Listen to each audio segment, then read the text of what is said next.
What's up, guys? Welcome back. All right, time for a little funny story time. Valentine's Day just passed, and I was attempting to make my wife's favorite pasta, which happens to be pasta carbonara, and I completely screwed it up. So today, it's all about redemption. I'm going to show you guys how to actually make the perfect pasta carbonara. Meet me in the kitchen. Let's make it happen. All right, guys, so today we're making pasta carbonara with garlic butter toast points. I'm using this pipette rigate. It's basically like almost like a hole. It's a closed-in pasta shell. It holds the sauce beautifully. One of my favorites to use. In traditional pasta carbonara, guanciale is used, which is like pork jowl.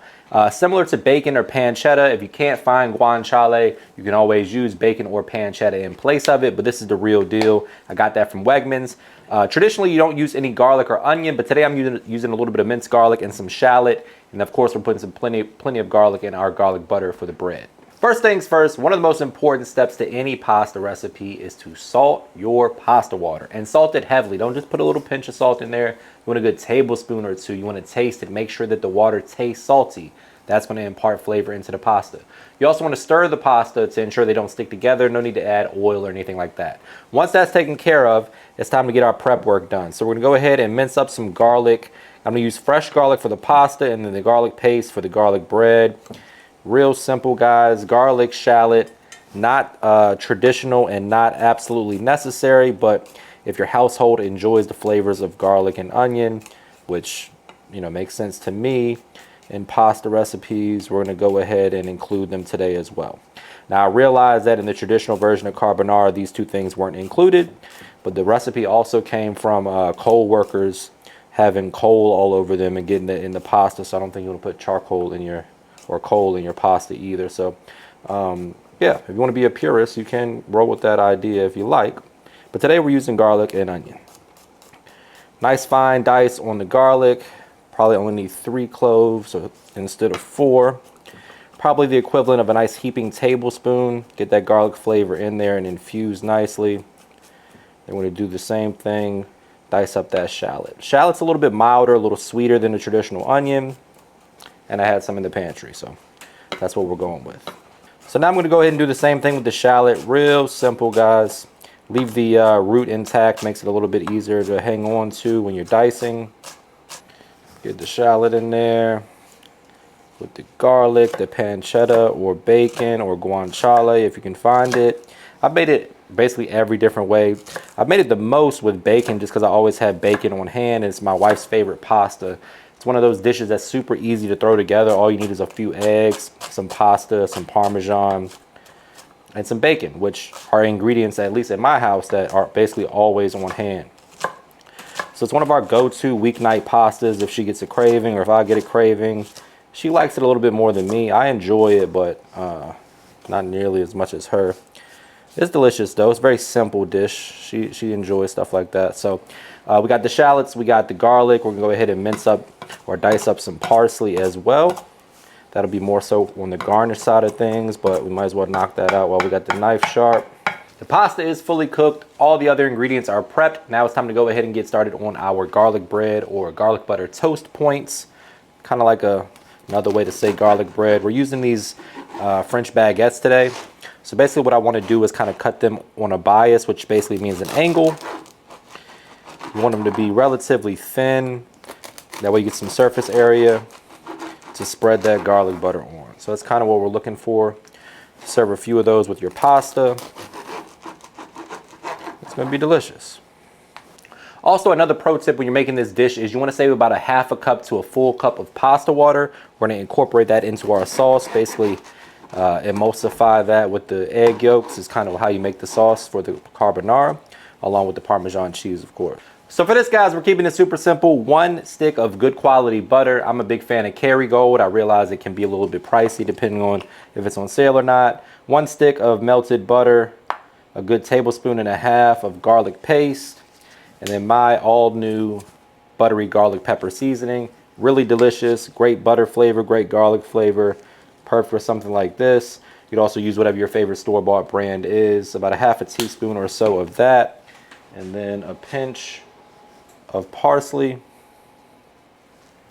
could add some fresh herbs to this if you want to, or just keep it simple like we're doing today and let the butter and the garlic do the heavy lifting. We're just going to give this a good mix, Then we're gonna brush that onto our toast points, pop that in the oven at 400 degrees for about 10 minutes or so, or until it's nice and crispy, golden brown, and ready to eat. If you want to feel real frisky, you can add a little Parmesan cheese to that, make it kind of like a cheesy garlic bread situation. Customizable to your preference.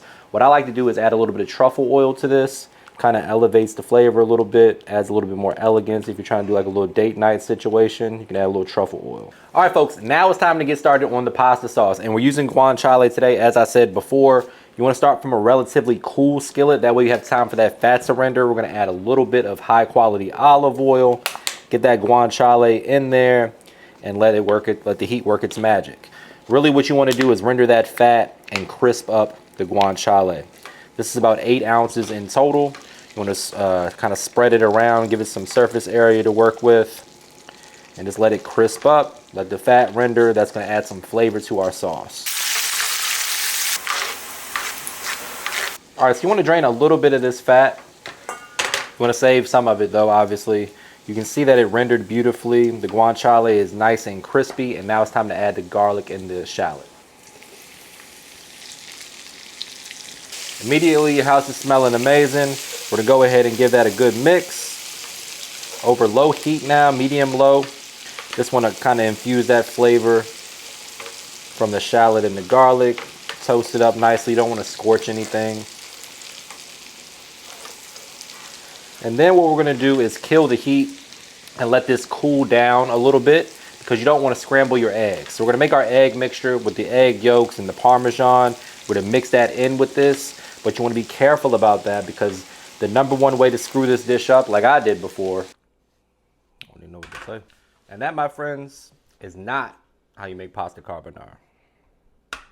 Too hot, scrambled the damn eggs. Serve it for breakfast. Is by scrambling your eggs if everything is too hot. So kill the heat, let this cool. While it cools, we're gonna make our egg and Parmesan mixture.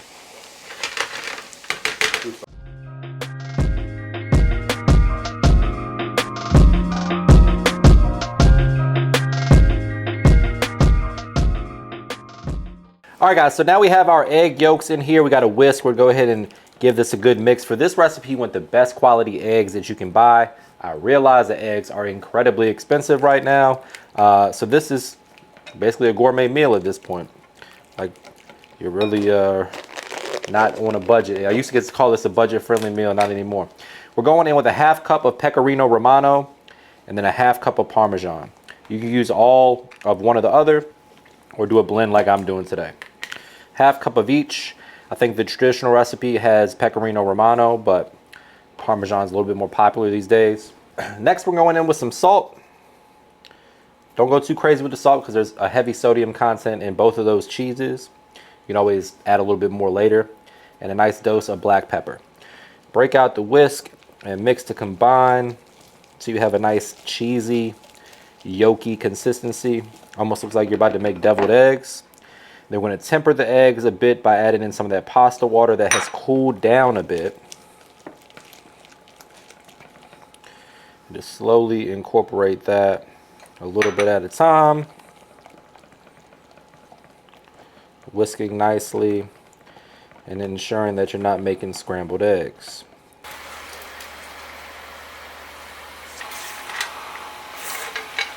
You don't want it to be super hot. You want to gradually bring the temperature up.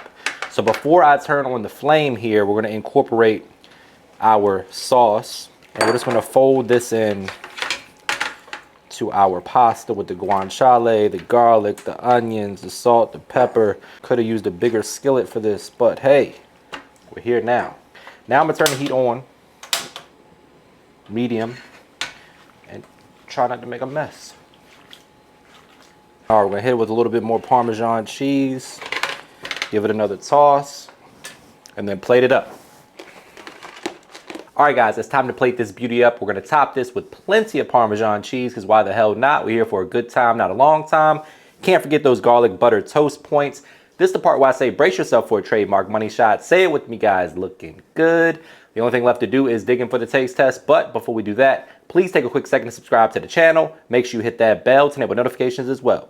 All right, guys, I found my fork. All right, I found my fork. Real quick reminder, you can find this recipe and all of my recipes from this channel at MrMakeItHappen.com. And without further ado, it's time to see how we did. You hear that?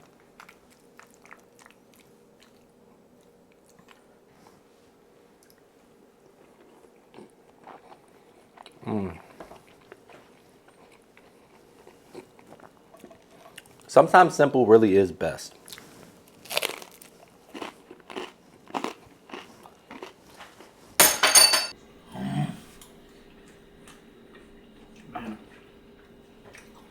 You know when a girl gets swept out of her feet in the movie and her leg go up? That's how it makes you feel. Yeah, that's good.